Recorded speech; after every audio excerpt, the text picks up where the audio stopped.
with relentless rains over the past 2 days causing widespread crop damage.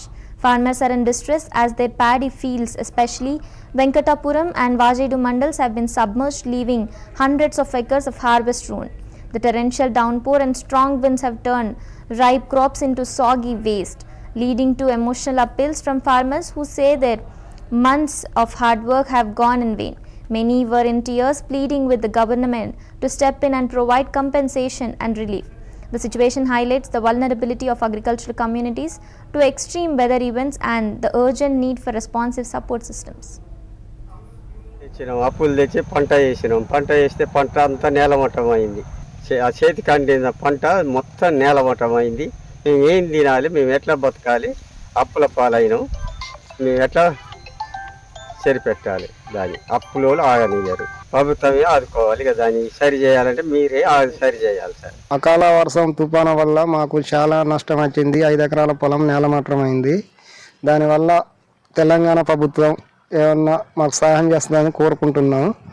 అందువల్ల అందరికీ రైతులు అనేటివి బాధపడతాను. ఏమన్నా చేస్తుందా చేయదనేది ఏం అర్థమవుతాను లేదు. ప్రతి ఒక్క రైతు ఇబ్బందిగా ఉన్నాడు.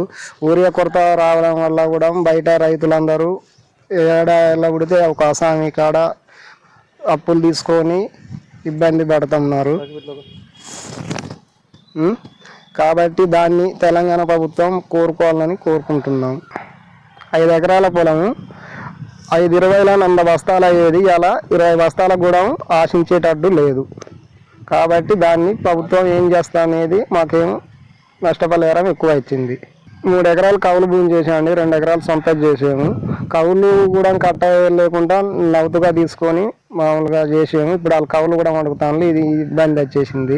ఇది నేలమట్టం అయింది. చాలా అప్పులు పెట్టాము దీని మీద. ఈ అప్పులు తీరని పరిస్థితిలో ఉన్నది మాకు. దీన్ని ఎలాగైనా గవర్నమెంట్ ఆదుకోవాలి మమ్మల్ని.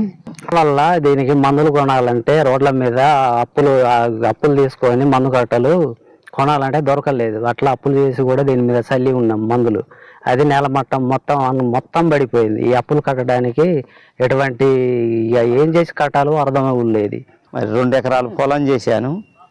మరి అది చేతికొచ్చిన పంట మరి ఎదురుపడ్డ గాలి వానకి పాడైంది. మరి దాన్ని ప్రభుత్వం ఆదుకోవాలని కోరుతున్నాను. మరి దాని రైతుల పగులు నేను కాసుకుంటూ వచ్చినాం. అట్లాంటి పంట మరి నష్టం అయింది. మరి దానికి మరి చేతికొచ్చిన పంట నష్టమైంది. దాన్ని మరి ప్రభుత్వం ఆదుకోవాలని కోరుతున్నాను. అసలే యూరియా బస్తాలు దొరకని పరిస్థితిలో వాటిని దొరికించుకొని మరి పంట మరి నేను చేతికొచ్చేలాగా చేసిన అది మరి ఒక రైతుడి గాలివానకి మరి పడిపోయింది. అది మరి ప్రభుత్వం